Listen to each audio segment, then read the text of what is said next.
بسم الله الرحمن الرحيم.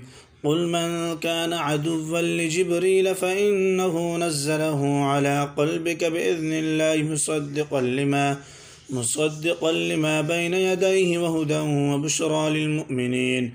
من كان عدوا لله وملائكته ورسله وجبريل وميكال فإن الله عدو للكافرين.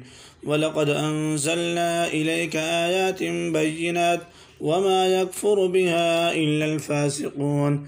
أوكلما عاهدوا عهدا نبذه فريق منهم بل أكثرهم لا يؤمنون. ولما جاءهم رسول من عند الله مصدق لما معهم نبذ فريق من الذين أوتوا كتاب الله وراء ظهورهم كأنهم لا يعلمون.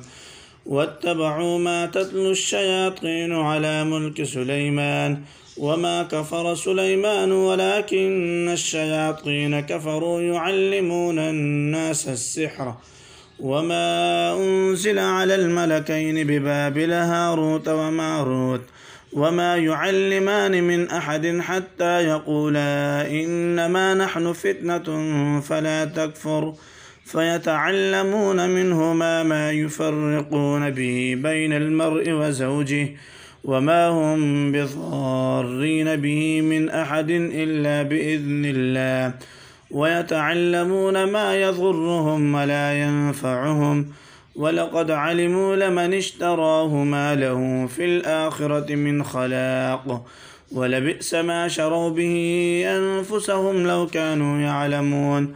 ولو أنهم آمنوا واتقوا لمثوبة من عند الله خير لو كانوا يعلمون.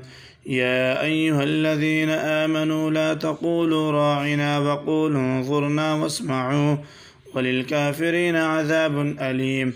ما يود الذين كفروا من أهل الكتاب ولا المشركين أن ينزل عليكم من خير من ربكم والله يختص برحمته من يشاء والله ذو الفضل العظيم.